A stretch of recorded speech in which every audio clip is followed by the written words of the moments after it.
You're here now. Let your breath slow down. Let your shoulders sink just a little deeper into where you rest. The day has already said everything it had to say. Now, there's nothing left but silence and a story. This story is not about knights or kings or dragons hiding in caves. It's about you. Before we begin, would you do something gentle for me? In the comments, tell me where you're listening from and what time it is for you right now. That little act, that small moment of connection, it means more than you think. And if this tale makes you feel something, anything at all, leave a like, share it with someone you care about, and subscribe to follow more journeys like this one. Quiet ones, deep ones, yours. Now, if your eyes are still open, let them close whenever you feel ready.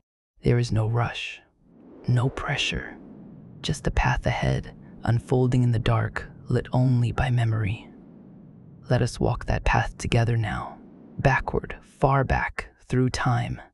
The year is uncertain. The air smells of smoke and wet stone. The skies hang heavy with fog, and horses echo in the distance. You are not royalty. You are not noble. You are cold. You are hungry. You are forgotten. You are a beggar. But not for long. Shall we begin? The stones beneath you are always cold. They ain't seem to warm, even under the noonday sun. You've sat here so many days that the cracks and rough edges have etched themselves into the shape of your body. You know each loose cobble, each curve in the road where water pools when it rains. The wall behind you is familiar too, the way it leans just slightly, like an old friend resting its shoulder beside yours. No one looks at you. They pass with urgency, with muttered prayers, with the rustle of woolen cloaks and the clatter of wooden heels. Children glance at you with curiosity, only to be tugged away by their mothers. Dogs sniff in your direction and continue. Even the wind seems to avoid you, slipping past the alleys, avoiding the hollow in which you sit. You don't remember how you got here exactly. Not the details. Only pieces, like fragments of a broken cup. There was once a home, not grand, not warm, but a roof. And there were once hands that held yours, maybe a mother's or a brother's, but the faces are gone. Time, hunger, and the quiet gnawing of despair have scraped them from your memory. What remains is the now, the ache in your belly that never quite leaves, the way your fingernails are dark with dirt, even after a rainstorm, the feeling of your own breath condensing in front of your lips like smoke from a dying candle. Sometimes, you speak to yourself, not aloud, but inside, a whisper behind your eyes. You wonder, is this all there is for me? You wonder if anyone sees you, if anyone ever will. The mornings are the hardest. That hour just before the sun warms the stones, when your limbs feel carved from ice and your breath rattles like dry leaves. You rise slowly, joints stiff, the crust of sleep in your lashes. If you're lucky, someone will have dropped a heel of bread or a piece of salted fish near the refuse pile. Most days, luck is a stranger who never meets your eyes. You've learned how to wait. You sit at the crossroads of the market and the church because it's the only place where movement still feels like life. You listen to the clinking of coins, the laughter of merchants, the hymns that drift like fog from the stained glass chapel. You don't envy them. You don't even want what they have. Not really. What you want is a moment, a single moment where you are not invisible, where someone sees you, where someone remembers that you too are a person. One morning, as frost still clings to the edge of the stone wall, something changes. You are half asleep, knees drawn to your chest when a shadow falls across you, not the sharp, fast shadow of a passerby. This one lingers. You look up. An old man stands before you, wrapped in a coat patched so many times it resembles a tapestry. His beard is wild, eyes sharp, but not cruel. There's something alive in them, something that stirs a long buried part of you. He doesn't speak. Instead, he drops a small bundle at your feet, wood, neatly cut, pine and oak. Then, softly, he says, "Follow." You hesitate. But your legs obey, as if they've been waiting for this moment longer than your mind can understand. You carry the wood through narrow streets, past silent doors and smoky windows, until you reach a home on the edge of the village. It is not large, but it is whole. He leads you inside, gestures to the hearth. You set the wood down. He hands you a copper bowl. Inside, stew, hot, real. You eat with shaking hands, trying not to devour it too quickly. He watches in silence. When you finish, he nods once. "Come back tomorrow," he says, and he leaves the room. The next day, you return. He gives you more wood to carry, then water, then asks you to clean soot from his hearth. You do each task without question, not because you are afraid, but because each act makes you feel like something is beginning. He never asks your name. He never offers his, but he leaves food for you each day. And at night, when the fire is low, he speaks to himself, softly, as if unaware you're listening. He mutters about ledgers, about trade, about counting coin. You begin to understand that he was once someone important, perhaps still is, a merchant perhaps, or a scholar, and for some reason he has chosen not to turn away from you. Weeks pass, your bones feel stronger, your steps more certain. The hollows in your cheeks begin to fill again, but more than food, more than warmth, something else takes root, a flicker of purpose. For the first time, you rise each morning not out of habit, but out of choice. You begin to ask questions. What is this fruit? Why is that tool shaped that way? Why does he count his coins 3 times, not once? He answers, sometimes with words, other times with silence that makes you find your own answers. One evening, he tosses something into your lap. It lands with a metallic clink, a coin, not copper, not silver, gold. You stare at it as if it's burning. "Payment," he says. "For what?" you ask, voice hoarse from disuse. "For choosing to become more than what you were," he replies, his eyes locked on yours. That night, you lie awake under a piece of canvas he gave you as a blanket. The coin feels impossibly heavy in your palm, not because of its metal, but because of its meaning. It is proof that someone saw you, that you mattered, even if just a little. The stars above blink through the smoke of nearby chimneys. You whisper to yourself, not in despair this time, but with wonder, what now? Because for the first time in your life, you are not trapped by your past. You are pulled by your future. And though the road ahead is still hidden in shadow, you know now that there is a road. And you have just taken your first step. The golden coin rests in your palm like a sun captured in metal. You hold it with care, not for its value, but because you've never owned something so clean, so purposeful. It doesn't clink like the copper bits you sometimes find on the ground. It doesn't rust. It doesn't fade. It glows softly, like it knows what it is, as if it was made to belong in the hand of someone who's just woken up from a long, cold dream. You carry it back to your usual spot on the edge of the marketplace, where once you had only rags and dirt and the sound of nothing. But now, you carry something more than gold. You carry a question. What do you do with a first chance? The marketplace is alive with motion. Wagons creak under the weight of cloth, spices, grain. Children dart between legs, chasing each other with ribbons in their hands. A minstrel plays a broken lute near the fountain. The smell of roasted chestnuts, fresh hay, and wet horses drifts through the air like threads of a story too long to tell in one sitting. You sit quietly, observing. This is new. Before, you watched the world like an outsider, like a ghost drifting through a world not made for you. But today, you look through different eyes. You are still quiet, still cautious, but something has shifted. The coin sits deep in your pocket, not to be spent, not yet. You don't hoard it out of fear. You protect it like a symbol, a marker of something real, proof that your path has begun. The old man doesn't speak much the next time you return, but he hands you a ledger, blank, and a piece of charcoal. At first, you stare at the pages. You trace the lines with your finger. What am I meant to write, you ask? Start with what you know, he says. And then he leaves the room. You sit by the hearth and stare at the fire. The flames crackle softly, the only voice in the room. You write, one bundle of pine wood, one bowl of stew, one golden coin, one warm place to sleep. The words are uneven. You don't write well, but that doesn't matter. What matters is that the page begins to carry your story, not just memories, but movements, transactions of life, written in your own hand. You realize that knowledge doesn't come in thunder or shouts. It comes in the gentle shape of a number on a page, in the weight of a coin, in the way people speak when they think no one is listening. You begin to listen more. Weeks pass. Your body grows stronger, your thoughts clearer.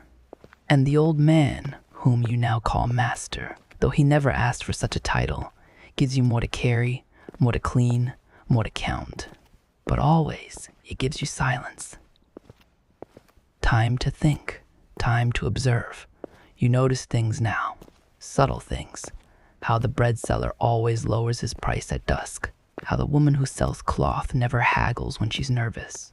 How people look at their coins before they speak, as if deciding what their words are worth.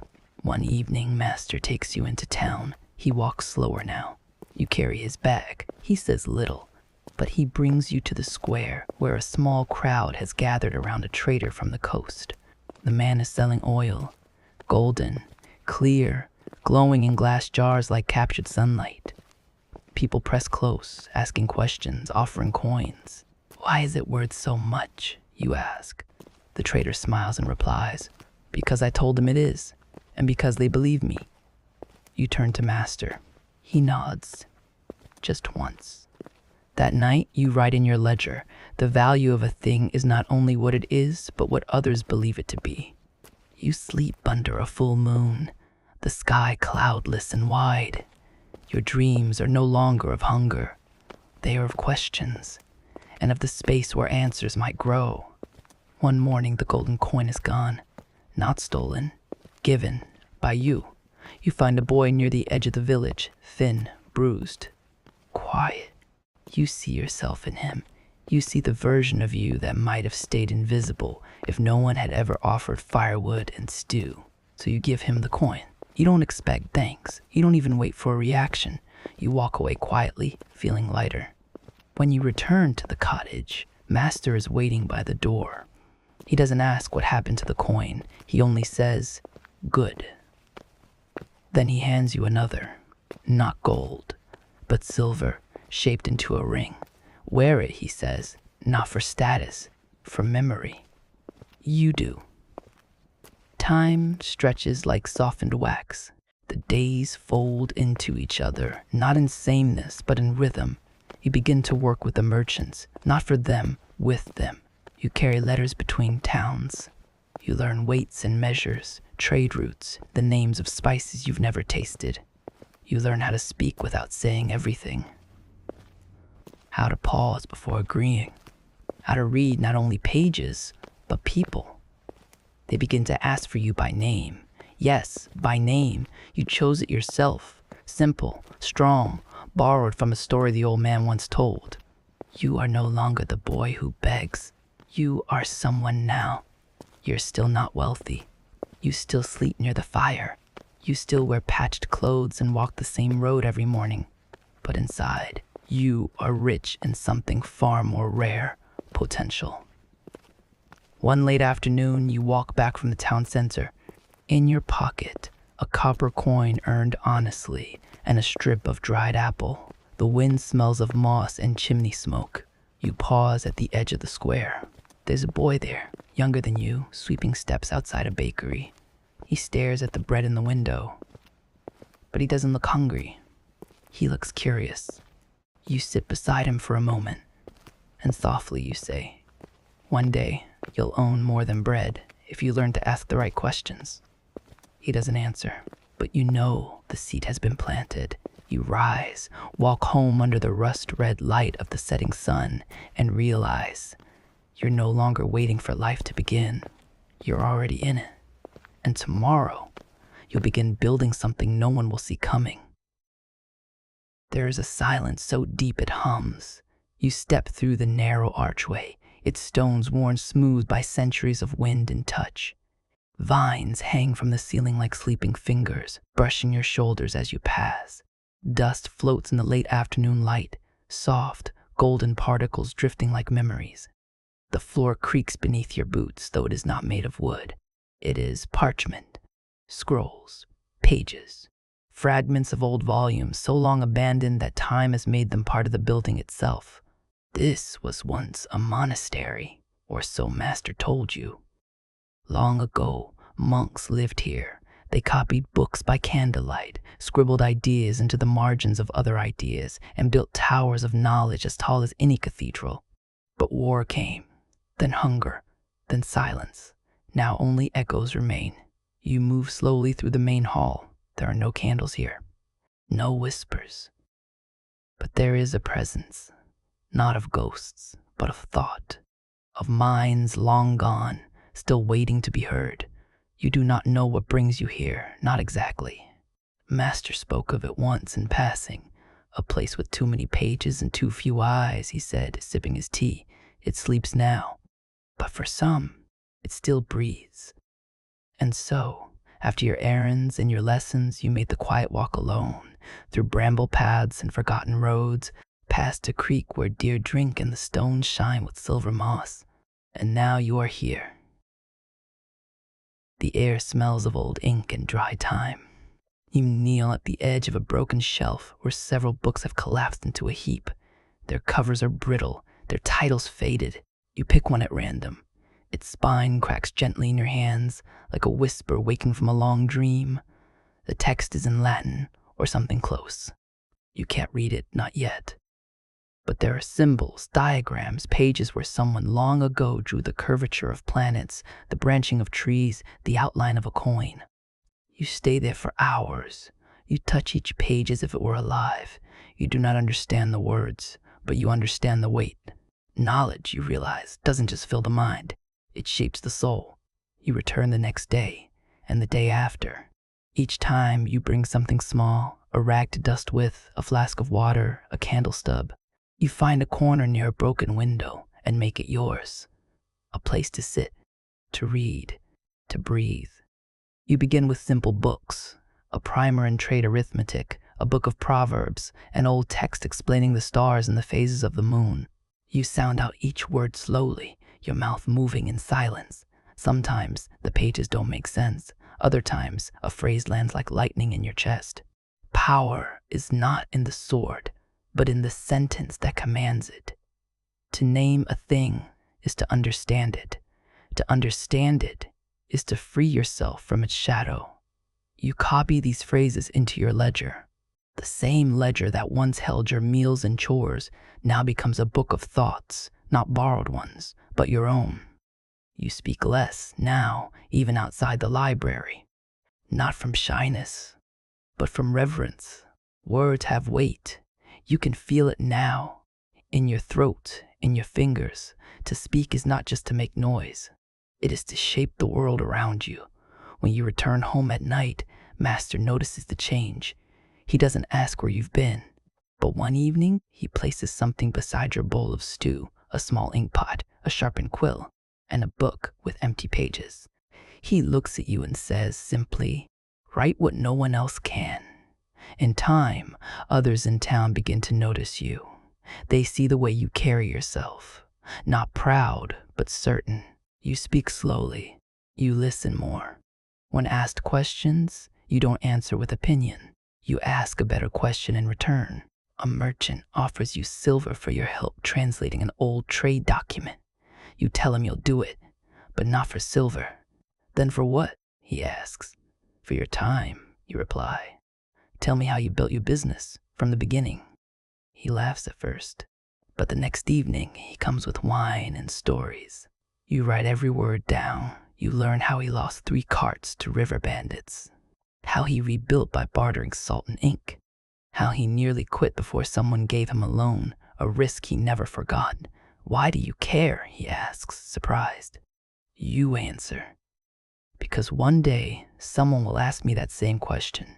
Your name begins to carry weight, not as a noble, not as a merchant, but as a mind, a listener, a quiet force.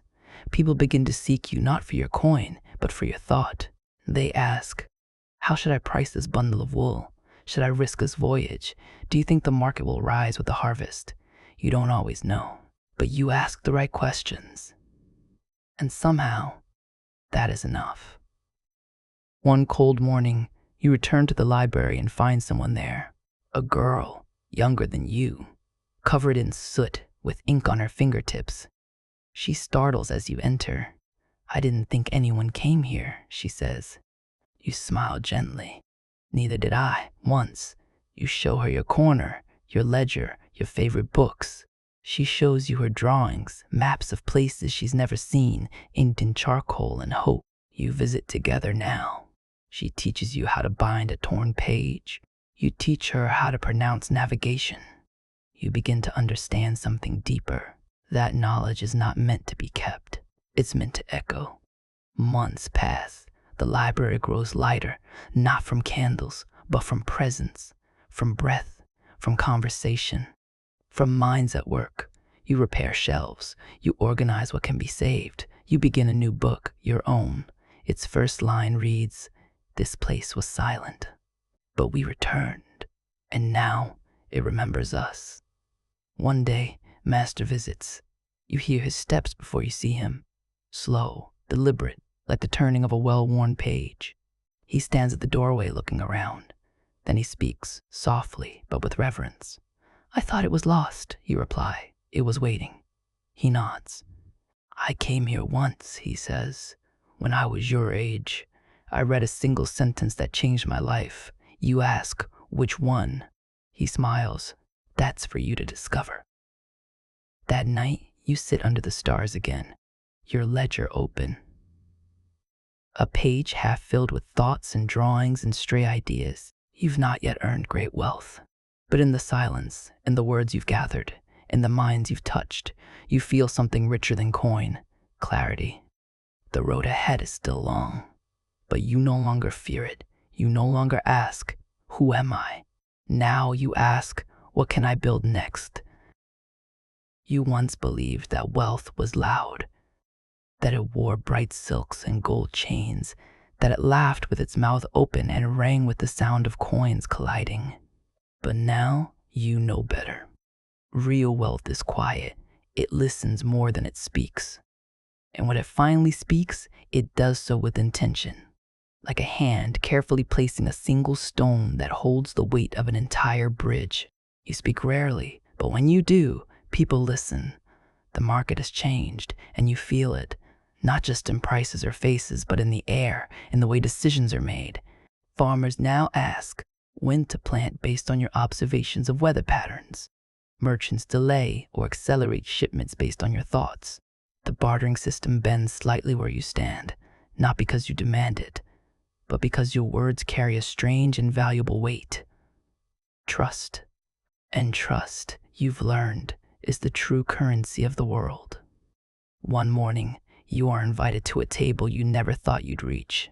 It's not a royal court or a banquet hall, not yet. But it is a meeting of the wealthiest traders in the region.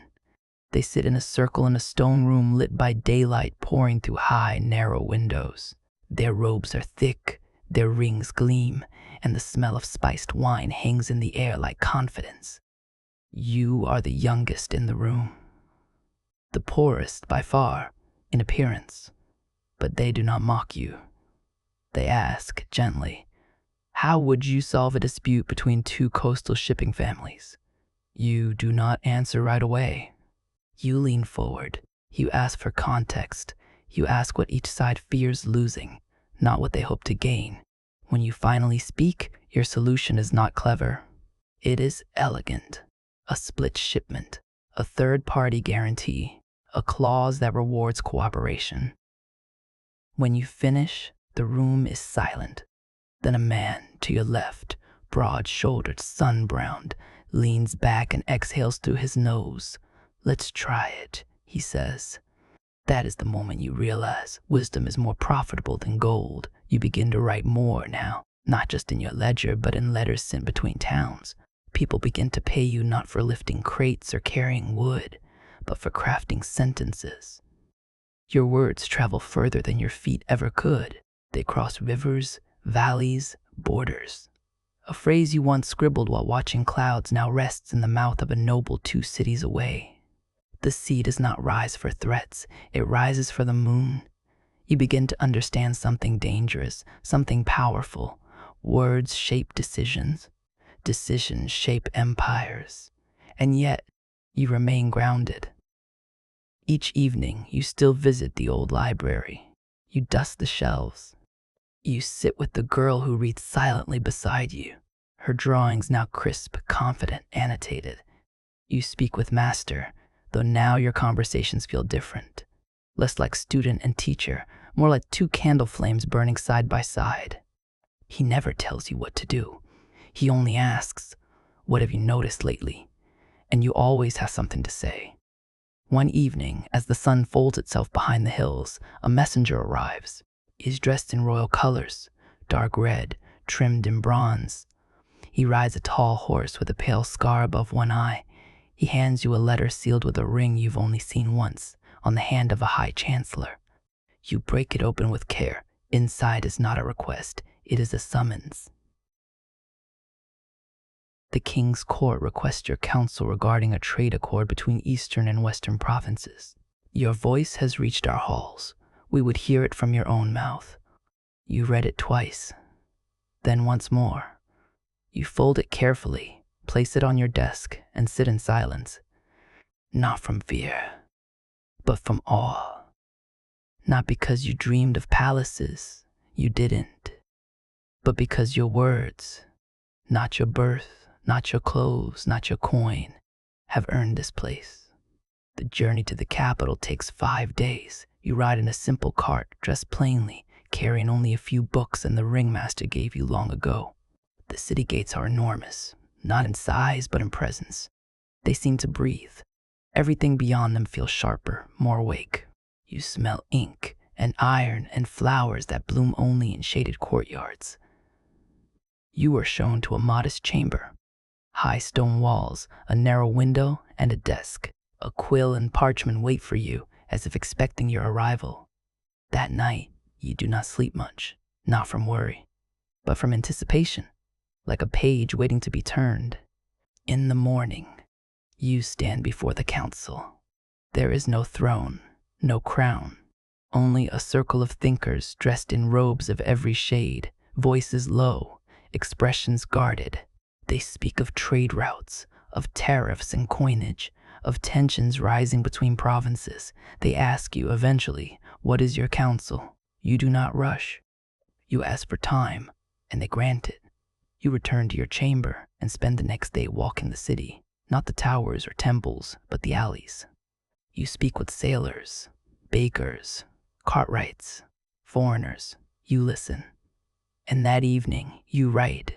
Not a speech, but a letter, addressed not to the council, but to the future. When 2 rivers meet, they do not argue. They flow together, stronger. The east brings grain, the west brings salt. Together they bring bread that endures the sea. You read it aloud in the morning. The room is quiet. Then a single voice, old, raspy, says, "Let that be the beginning." And so it is. You stay in the city for weeks, not as a guest, but as an architect of ideas. You draft plans, propose compromises, train scribes. You begin to understand the true reach of your voice, not when it is shouted, but when it is passed on. And yet, each evening you return to your chamber, remove the ring from your finger, and hold it in your palm. You remember the boy on the stone, the stew, the first ledger. And you know you are not becoming someone else. You are becoming yourself. When you finally return to your village, the sun is soft and gold. The girl from the library is now teaching children near the fountain. The boy you gave your coin to now sells bread from a small stand. Master waits by the fire. His eyes crinkle as he sees you. You sit beside him, hand him a sealed envelope. He does not open it. "I don't need to read it," he says. "I know what it says." You ask, "What does it say?" He smiles, "That your words have bought more than trade. They've bought time for others, for ideas, for peace." That night, under the same stars you once stared at with empty hands, you sleep with your ledger open beside you. And the last words you write before your eyes close are simple. The sword wins battles, but the pen wins tomorrows. You never planned to build a city. And yet, as you walk through the market square, where once you begged with hollow eyes and a mouth too tired for words, you realize this place does not move without you. The bakers adjust their orders after your trade forecasts. The stonemasons glance at your ledgers to plan their shipments. Even the children repeat your sayings like proverbs they think have always existed. You never wore a crown. But somehow, the streets remember your name, not with fanfare, not with noise, but in the way things function. That is your kingdom, and you never asked for it. It began with a warehouse, one building, neglected, perched on the edge of the river like a dog no one wanted. You bought it with words, not coins, not at first. You promised the owner a deal. He could hold partial claim, share in future profits, and risk nothing today. He laughed, then paused, then signed. You filled it with grain, salt, oil, small quantities, tested carefully. You mapped prices against moon cycles, rainfall, even the quality of silence in the market stalls. And it worked. Then came a second building. Then a pier. Then a wagon route. You didn't call it an empire. You called it order. And people came. Not just workers, but thinkers, writers, builders, children of farmers who wanted to count something other than crows and raindrops. You gave them paper, a desk, time. One morning as you walk through the square, a boy runs to you, breathless, holding a folded letter. Inside, a proposal from a distant province. They want to model their trade system after yours. They've heard your writings. They seek your insight. You read the letter quietly, standing near the fountain where once you washed your hands of soot. You look around. This place was once a world of survival. Now it feels like a world of possibility. And yet, a part of you hesitates. Success has come, faster than you expected, larger than you imagined. But with it, a silence of a different kind. Not the cold silence of being ignored, a weighted silence. The silence of responsibility. You return home late that evening. The library is quiet. The girl who once sat beside you now oversees its archives. She nods as you enter but doesn't speak. You sit in your old corner, your back to the stone, your knees bent, just as they were the first time you came here. And for a moment, you forget who you've become. You remember only that you are someone who listens. You close your eyes and ask a question you've not asked in many moons. Is this who I was meant to be? Or am I only becoming what others need? In the weeks that follow, you travel, not in caravans, not with guards, alone. You visit the smaller villages that send you letters. You eat with the farmers. You walk the dusty roads.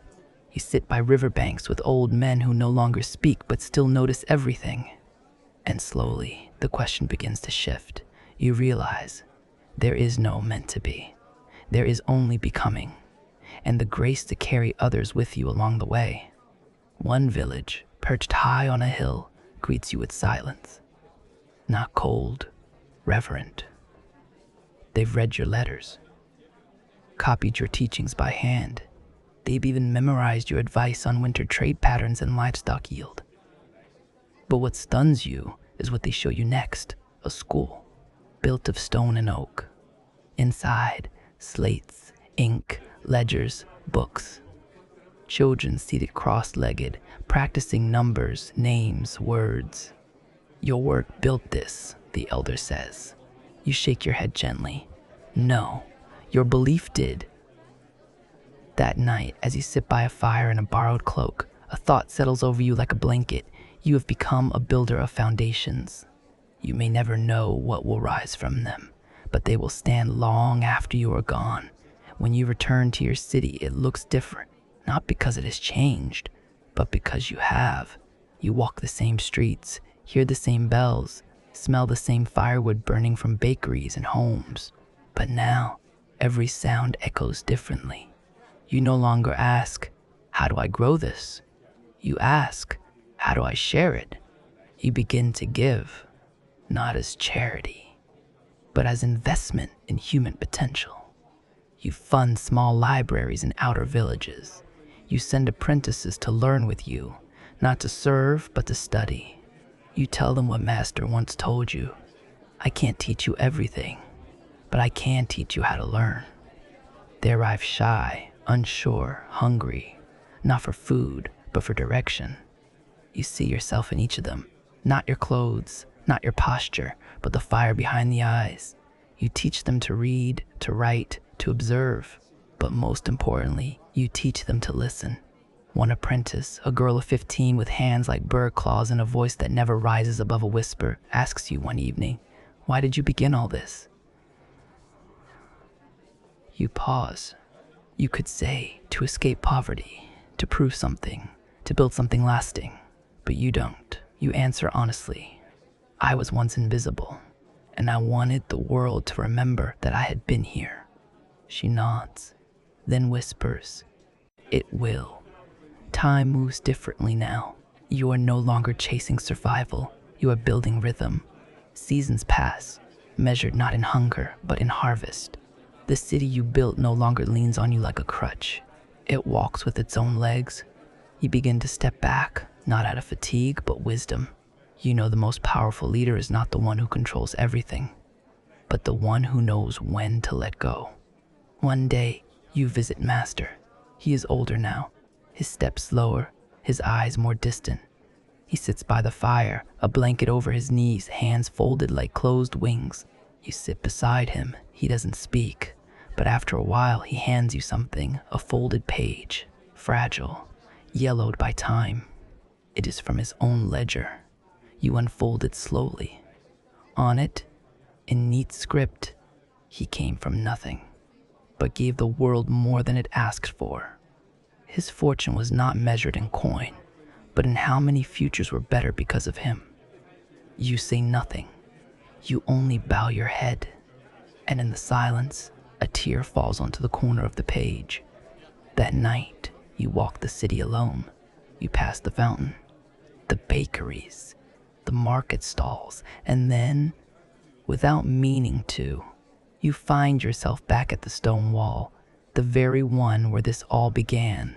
You sit, not because you are tired, but because you want to remember what the stone felt like before it knew your weight. And for the first time in years, you rest your head against the cold and smile. Because you are no longer the one in need of a story. You are the one who made space for stories to begin. The world you built no longer needs you every day, and that is both a triumph and a quiet sorrow. Your name lives in the mouths of traders, builders, students, and scribes. Your writings are studied in cities you've never visited. Your apprentices now lead their own apprentices. And still, when you pass through the square, children point and whisper, not in fear or pity, but in quiet awe. Yet sometimes, you walk unseen again, not because you are forgotten, but because people now assume you're everywhere, like the foundation of a building, strong and silent, hidden under stone. There is a moment, small but sharp, that opens your heart to something you'd been ignoring. You sit at your desk one morning, the light soft through the window. You're reviewing a letter from a distant province, signing your name with practiced care. Then a knock at the door. A boy you do not know stands there, holding a book you once wrote years ago. He smiles awkwardly. My grandfather told me to give you this, he says. He said he knew you once, helped you fix a roof. You blink. His name doesn't come, not right away. But then you see it, scrawled in one of your earliest ledgers. A day when you traded labor for shelter. A single sentence. A forgotten kindness. And now, he is gone. You never said thank you. You never returned. You were busy building the future, and now the past is starting to disappear behind you, piece by piece, like a road left untended. You begin to notice more. An apprentice who no longer visits the library, a letter unanswered for weeks, buried under trade agreements. The subtle change in the air when someone hesitates to ask for your time, afraid you are too important to notice small things. You're not angry, but you feel something brittle forming at the edge of your soul. You built a city, you shaped an economy, you gave voice to the voiceless. But somewhere along the way, you stopped asking who you were. You begin walking again, not as a leader, as a listener. You visit the edges of your influence, the hills where shepherds hum songs to themselves, the fields where farmers speak to soil with reverence. You eat bread made by hands that never learned your name. You watch children chasing chickens across a muddy courtyard and realize they don't know your story. They don't recite your maxims. They laugh and fall and cry and grow without any need for your wisdom. And it is beautiful. That night, you sit beside a fire in the countryside. The stars are quieter out here, the sky wider. You open your ledger, and for the first time in a long time, you write not what the world needs to hear, but what you need to remember. Gold is not what fills the coffers. It is what fills the spaces between moments. A laugh, a name remembered, a silence shared. You return home. The city greets you with its usual rhythm. Wheels turning, voices bartering, ideas flowing, but now you move differently within it. Slower, not because you are tired, but because you wish to see. You sit with your apprentices again, not to guide them, but to ask questions. You walk through the library and touch every spine of every book that came after your first journal. You write thank you letters, not for business, but for presence. And one afternoon, as the golden sun slants through the trees, you visit the place where it all began. The wall is still there, a little more cracked, a little more moss-covered. You sit down, not because you must, but because you choose to. And you wait. People pass. Few recognize you, until a small girl, perhaps 7 or 8, stops. She looks at you, tilts her head, and says, "You look like a king who got tired." You laugh, and it surprises you how it sounds, like something you've not done in years. "Not tired," you say, "just remembering." She sits beside you, legs swinging. "My mother says you're the reason there's food at the festival," she says. You nod, quietly. She turns to you again. "Are you rich?" You pause, then smile. "I was." She looks confused. "But not in the way people think," you continue. "I was rich when I remembered why I began, and every time I forgot, I got a little poorer." She picks up a rock, examines it, then says, "That's silly," and you laugh again. Because she's right, and also not. As the days pass, you begin a new practice. You keep 2 ledgers now, one for the world, trade, alliances, numbers, and one for yourself. Each day, you write a single sentence in the second book, not about wealth or power or growth, but about something you felt, a conversation, a scent, the way the light hit your writing hand. And over time, you notice that the second ledger begins to feel heavier than the first, not in weight, but in meaning. There is a price to every kind of wealth. You know this now. Gold buys grain, influence buys decisions, but attention, the presence of a full heart, that buys peace. And peace was the wealth you didn't know you were missing. One evening, you return to the home of your youth, not the library, not the city, but the fields beyond it. The house is long gone, but you find the stump of the tree that once stood near its steps. You sit on it and write in your second ledger, "I was a beggar once. Then I begged the world for purpose.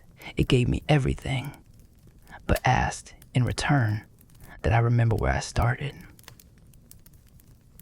You close the book gently, and in that quiet, you hear something.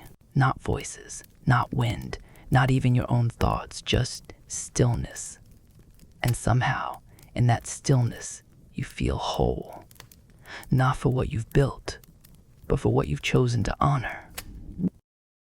It happens slowly, the way seasons change, not all at once, not with ceremony, but with quiet details.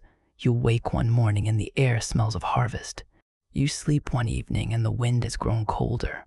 So too comes the understanding that you are older now, not just in body, but in time lived, in words written, in roads walked and forgotten. You no longer race to build, you no longer need to be seen, and yet you are known. People greet you now with a warmth that has no title. You are not sir or lord or master, you are simply you, and for many, that is enough. You sit often by the window in your study, where the golden light lingers longest. Outside, the city moves like a great tide, familiar, steady, ever-growing. Children run through courtyards, tradesmen lift barrels and laugh, scholars read aloud under trees. You remember the silence that once filled those same streets, the silence of forgotten people. The silence you carried in your bones, and you feel grateful, not proud, not triumphant, grateful. One day, an old friend visits.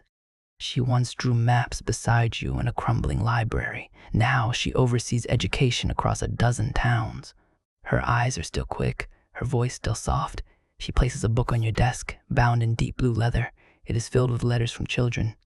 Some thank you for schools, some for books, some for simple things, dry floors, warm soup, a kind teacher. But a few thank you for something else. Thank you for letting me be seen. You close the book slowly and breathe. You didn't build this world for thanks. But the thanks arrives anyway, like wildflowers, growing where no seeds were planted, reminding you that goodness, once set free, finds its own way to bloom. Your hands are slower now. The ink smudges more often. The fire takes longer to catch. But your thoughts are clearer than ever. You write shorter sentences. Not because you know less, but because you've learned that truth doesn't need to be dressed in gold. A life is not measured in what it owns, but in how many lives it helped shape. The world is loud. Let your goodness whisper. There are riches that never see the surface of a coin. These pages are never published. They are not sent with messengers. You write them only for yourself, because sometimes it's enough to simply understand. There comes a day, as all days do, when you feel the weight in your chest, not pain, just fullness, a deep knowing that this chapter too will end. You do not fear it. You've been many things in this life, invisible, curious, hungry, wise, generous, tired, grateful, but more than anything, you've been present. You've watched the world shift, not by force, but by thought, not by war, but by care, not by greed, but by quiet design. You gather your ledgers, the ones worth saving, you place them gently in a box, you write a note. These pages do not belong to me. They belong to whoever needs them next. You do not lock the box. You leave it in the library's hands, the same place where your own path first took shape. That night, you sleep early. The sky outside is clear. The stars burn with a stillness that feels like memory. You dream of streets paved in moonlight, of voices you once knew, walking beside you, not saying much, just being. You wake once, before the sun, and smile at the dark. Because even in this final silence, you do not feel alone. The next morning, the city stirs. Shutters open. Firewood crackles. Market tents unfurl in the breeze. But word moves quietly. The old man has passed. No trumpets, no procession. Just soft footsteps, soft voices. People gather without command, not to mourn a leader, but to remember a presence. They speak in circles. Did you ever meet him? He gave my brother work. He taught me to write my name. He gave us space to grow. No statues are built. No feast is thrown. Instead, a bench is placed by the old stone wall. A plaque carved simply, he once sat here. and change the world by listening. Years pass. The world changes again, as it always does. Buildings rise, trade routes shift, languages evolve, but some things remain. In a quiet corner of a library, a child reads a sentence scrawled in the margin of an old book. Ask better questions and you'll build a better life. The child pauses, then copies it into her own notebook. Somewhere else, a boy plants a seed beside the marketplace fountain. He doesn't know why. He just feels he should. And the tree that grows there will one day shade 1,000 conversations. You were once a beggar, alone, cold, nameless. You asked the world for warmth, for purpose, for direction, and the world, in its quiet, winding way, gave it to you. But only because you first gave something of yourself: attention, curiosity, time, care. That was your wealth. That was your gold. And now, in stories whispered, in books opened, in laughter shared beneath trees you never saw planted, you remain.